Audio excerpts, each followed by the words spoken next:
Trump had done it. Against all odds, against the media machine, against the establishment, he had returned to the White House. But if anyone thought the war was over, they were dead wrong. The swamp had only grown deeper, and the first crack in the dam was about to appear. Somewhere inside the Department of Treasury, a classified document sat in a locked cabinet. Until now, a rumor had erupted on X. Ilhan Omar, net worth $83 million. A sitting congresswoman with an annual salary of $175,000 had somehow amassed a fortune that would take the average American lifetimes to achieve. Matt Gaetz was the first to break the news. His voice boomed across the House floor, cutting through the usual political noise like a gunshot. I want to know how a congresswoman making a government salary miraculously turns 8 years of income into $83 million. We need an investigation. Now! The room tensed. Marjorie Taylor Greene leaned in, her expression unreadable. Jim Jordan's fingers tapped impatiently against the desk. They all knew this wasn't just about Omar. This was about something much bigger. Outside, the story was already catching fire. Conservative media picked it up first, then it spread to Twitter, where Elon Musk, never one to stay quiet, threw gasoline on the flames. Follow the money, the answer is always there. Omar hit back, her voice steady before a row of microphones. This is a fabricated racist smear campaign. I've already shown my finances. There's no 83 million. Yet for all her denials, something was eerily missing.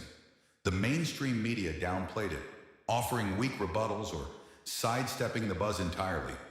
It only made people hungrier for the truth. By the next morning, speculation had exploded.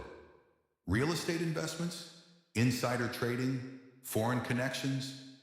Theories ran wild, but none had solid proof. Yet, what they did have was a whisper from inside the government. Someone, unidentified, anonymous, had dropped a hint on a conservative journalist's burner phone. It's not just her money, the voice murmured. It's bigger than that. Much bigger. Bigger how? A pause, then. You're not looking at a single politician. You're looking at an entire system. The call ended. The air felt electric, charged with something inevitable. Omar's money was just the tip of the iceberg, and the deeper they dug, the more dangerous the truth would become. The real question wasn't how Omar had gotten rich. The real question was, who was protecting her? And that answer, it was coming. The numbers didn't add up. $83 million.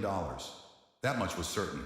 But the how remained elusive until someone asked a different question. Where did it come from? At first, the answer seemed obvious. Foreign investments? Stock trading? Hidden donors? But then something else surfaced. A connection, subtle but undeniable. Somalia. It started as a whisper on X. Follow the money, Elon Musk posted. He didn't elaborate. He didn't need to. The MAGA base had already begun digging, and what they found set the internet ablaze.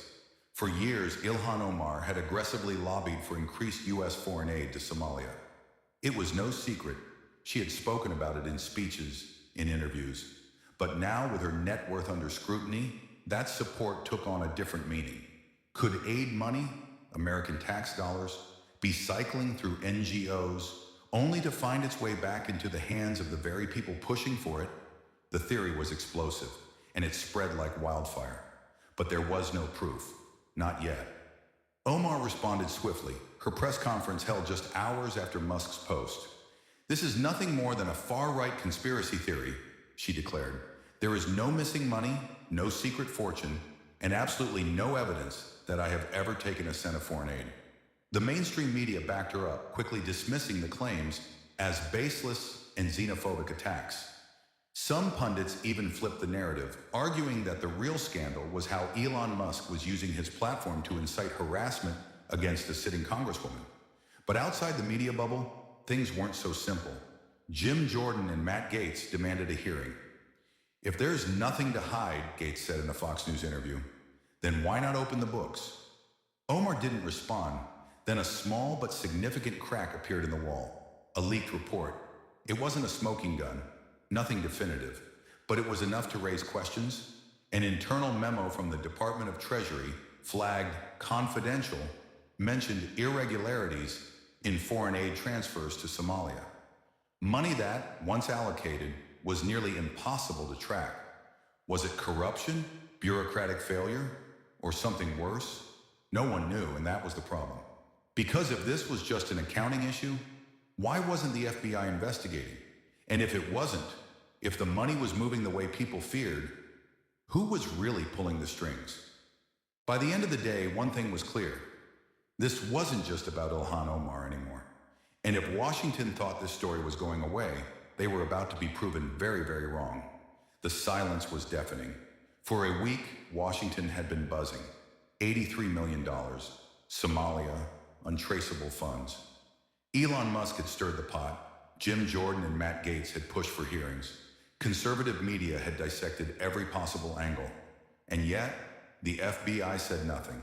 Not a denial, not an investigation, not a single word. That alone was a statement. Marjorie Taylor Greene took the floor in Congress, her voice cutting through the noise like a blade. We have a Treasury memo flagging foreign aid irregularities. We have a sitting congresswoman worth $83 million. We have the FBI doing absolutely nothing. She paused, then hammered the point home. If Ilhan Omar were a Republican, do you think they'd be quiet? That clip went viral. Millions watched. And suddenly the question wasn't just about Omar anymore. The question was, who was stopping the investigation? Inside the FBI, pressure was mounting. Christopher Wray, the director, had been summoned before the House Judiciary Committee. The hearing was set.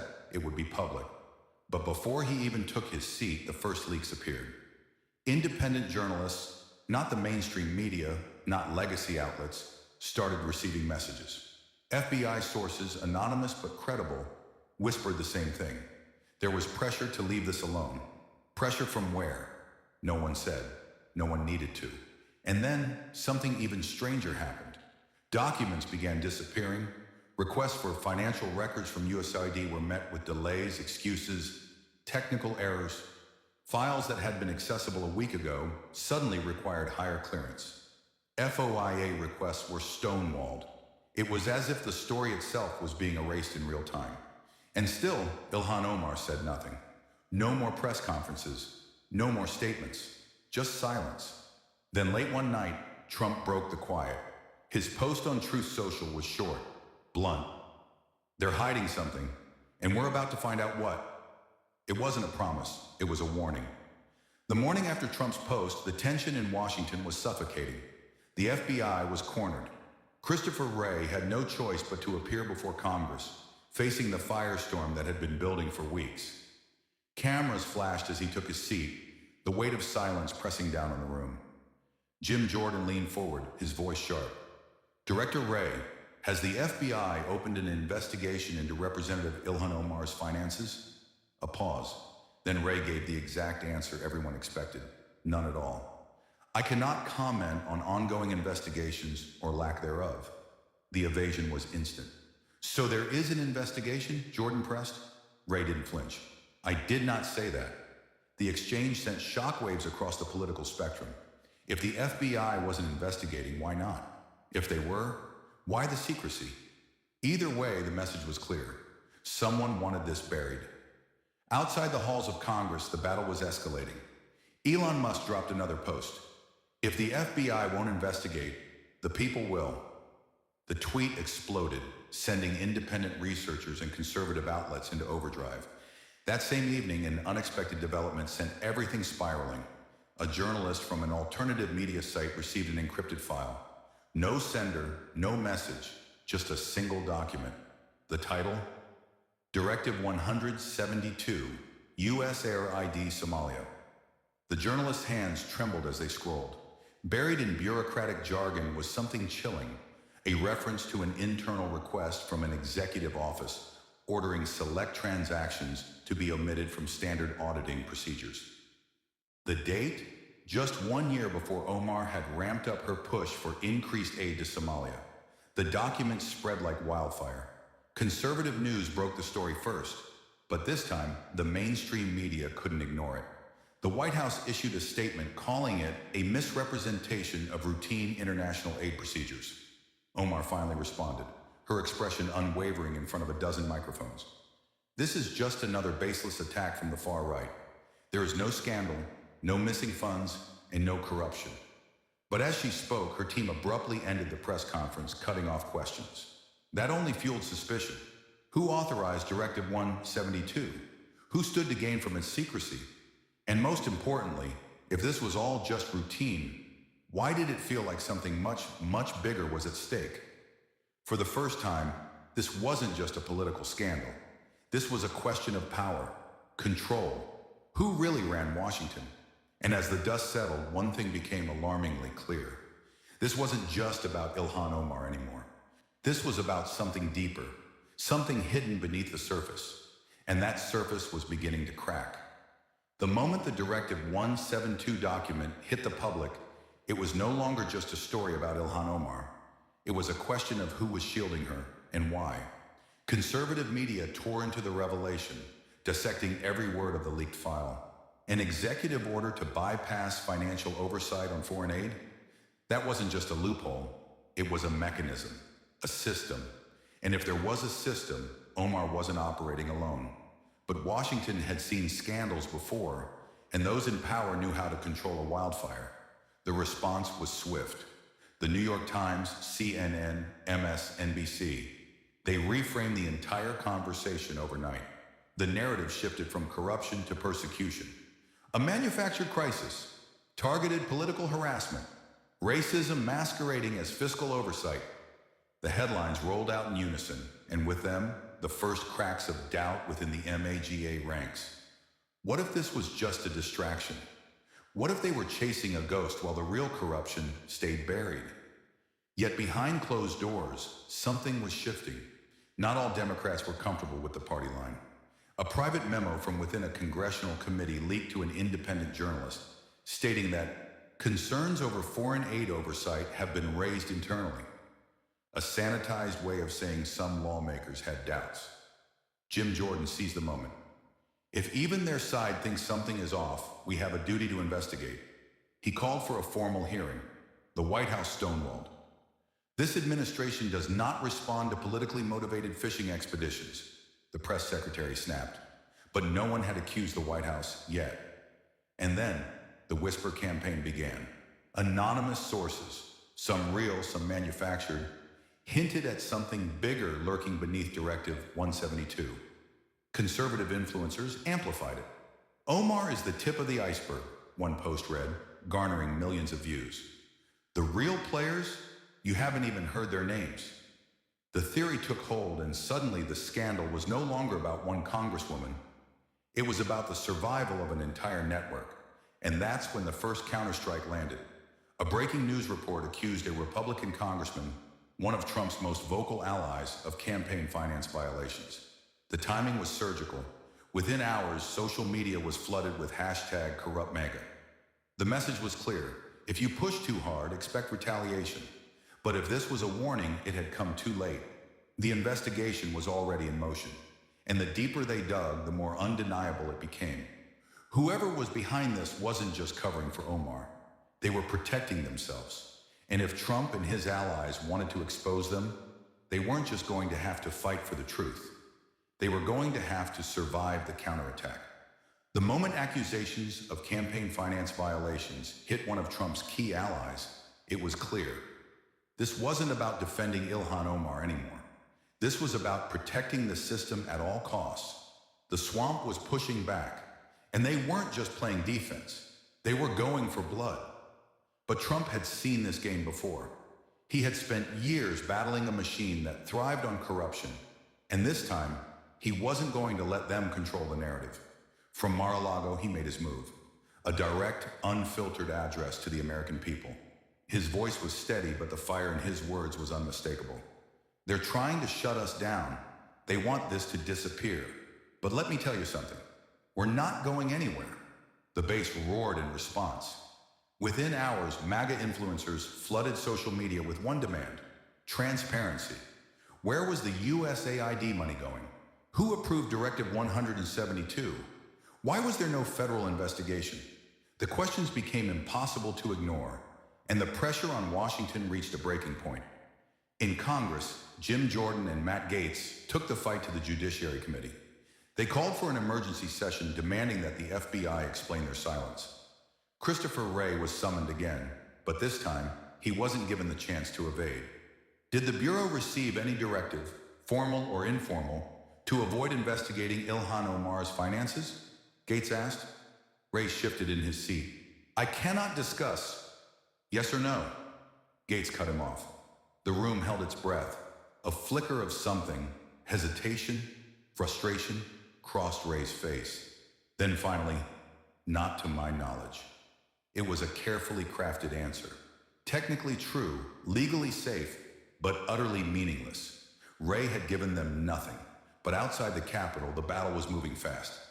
Elon Musk dropped another bombshell, sharing newly surfaced transaction records that showed millions of dollars flowing from USAID into obscure, short-lived NGOs that vanished within months. Some of those organizations had direct ties to lobbying firms in DC, firms that, in turn, had donated heavily to certain political campaigns. The pattern was undeniable. Foreign aid money wasn't just disappearing, it was moving, and someone was making sure no one followed the trail. For the first time, cracks were forming within the Democratic Party itself. A handful of moderate lawmakers privately admitted concerns over USAID's lack of oversight. They weren't ready to break ranks, but they weren't comfortable playing defense anymore. The White House, sensing the shift, went into damage control. A carefully worded statement emerged. The administration supports full transparency in all government spending. But there was no mention of Omar, no commitment to an investigation, just empty rhetoric. And then, the first real fracture, a DC lobbyist, previously an ardent supporter of foreign aid programs, abruptly resigned from his firm. No explanation, no interviews, just a sudden exit. Conservative media pounced. Was he running? Did he know something? Had he been pushed out before the truth came out? If this was just about Ilhan Omar, people might have believed the cover-up. But it wasn't. It never was. This was about an entire structure built on secrecy, on money changing hands in the shadows, on a system designed to protect itself. The sudden resignation of the DC lobbyist sent shockwaves through Washington, but it was what came next that set off alarms at the highest levels. Late that evening, an independent journalist, one of the few still willing to challenge the system, received a set of encrypted files. No sender, no instructions, just raw data. And buried in the numbers was a discovery that changed everything. The money trail wasn't just about Ilhan Omar. It was bigger, much bigger. By sunrise, the findings had reached the highest circles of the MAGA movement. USAID funds, billions of dollars, hadn't just vanished into thin air. They had been funneled through a complex web of NGOs, think tanks, and shell corporations, many of which had direct links to major Democratic donors, and more disturbingly, foreign governments. The records were patchy, deliberately obscured, but the outlines were clear enough. Aid money wasn't just being mismanaged, it was being weaponized. Trump wasted no time. He took to Truth Social, posting a single devastating message. The swamp is deeper than we thought. We have the receipts. The internet exploded. Conservative media ran with the story, dissecting every document, every connection. The mainstream press tried to dismiss it, calling it a coordinated disinformation campaign. But this time, their denials rang hollow. Panic began to spread within the establishment. Key figures who had once been outspoken defenders of foreign aid suddenly went quiet. Some deleted old tweets, others canceled interviews. The message was clear. They were running for cover. In Congress, the tension was suffocating. Jim Jordan and Matt Gaetz demanded an immediate oversight hearing, but the White House, now fully on defense, refused to cooperate. We will not engage in baseless political stunts, the press secretary snapped. And then, the first public defection. A moderate Democrat who had previously dismissed concerns about USAID oversight went on the record. There are serious questions here, and the American people deserve answers. It was a break in the dam, and Washington felt it. For the first time, the system wasn't just being exposed, it was being challenged. And the deeper they dug, the more one thing became terrifyingly clear. If this was what had come to light, what else was still hidden? The moment a sitting Democrat publicly admitted there were serious questions, the ground shifted. The wall of silence that had protected USAID's financial maze for years was beginning to crack, and those who had built it knew they were running out of time. But exposing corruption wasn't the hardest part of a political war. Surviving the backlash was. Within hours, the counteroffensive began. The same media that had ignored the story for weeks suddenly flipped the script. The narrative wasn't about foreign aid, missing money, or illicit financial networks anymore. It was about an unprecedented attack on democracy. CNN framed it as a dangerous MAGA conspiracy, warning that far-right extremists were attempting to dismantle vital global aid programs under the guise of transparency. The New York Times published a think piece titled, "When Oversight Becomes Persecution, the GOP's Obsession with Ilhan Omar." But this time, the smokescreen wasn't working. Behind closed doors, panic set in. Republican staffers leaked that multiple Democratic lawmakers were quietly reaching out to gauge just how deep the investigation was going. They weren't trying to help. They were trying to protect themselves. And in the process, they confirmed what many had suspected. This wasn't about one congresswoman. It was about a financial system that had been exploited for years. And then, a second defection. Another Democrat, a veteran lawmaker with deep establishment ties, went off script during a live interview. Look, if there's money that's unaccounted for, if there are gaps in oversight, then yes, we should look into it. That's common sense. The clip went viral. It wasn't a full break. It wasn't a call for investigation. But it was enough. The cracks were growing. Trump seized the moment, escalating the fight in a way only he could. He went beyond USAID, beyond Ilhan Omar. He called for a full audit of all foreign aid from the last decade. The reaction was immediate and brutal. Panic turned into fury. DC elites, both left and right, closed ranks. The White House called it a reckless political stunt. The Pentagon warned of risks to national security, but no one answered the question. Where had all the money gone? And then the real bombshell dropped. A former high-ranking official, someone from inside the system, contacted a conservative journalist. No names, no direct claims, just a single message. You're only seeing what they want you to see. It wasn't confirmation, it wasn't denial, it was something worse, a warning. And for the first time, those fighting to expose the truth had to wonder if they were being led exactly where someone wanted them to go. The warning sent a chill through Washington. You're only seeing what they want you to see. It wasn't a denial, it wasn't a defense. It was a game being played at a level even Trump's inner circle hadn't anticipated. If someone inside the system was controlling what information leaked, then the question wasn't just who was guilty, it was who was orchestrating the entire operation from the shadows. But there was no time for hesitation. Trump doubled down. His call for a full audit of foreign aid spending wasn't just rhetoric anymore. It was turning into action. House Republicans pushed forward with new demands, sending official subpoenas for USAID's financial records. The agency refused, citing security concerns, but the pressure was building. The walls were closing in. And then the counterstrike. A classified national security briefing was leaked, intentionally.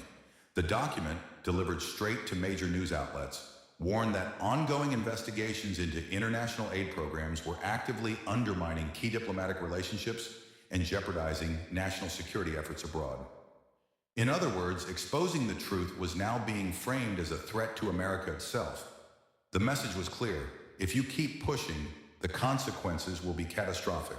It was an old trick, one Trump had seen before. Turn the accused into the victim. Turn the investigation into the real crime. But this time, the narrative wasn't holding. The American public had already seen too much, and now they were asking their own questions. If everything was above board, why was USAID hiding its financial records? If Ilhan Omar had done nothing wrong, why was the FBI refusing to investigate? And if this was all just conspiracy, why were insiders leaking information at all?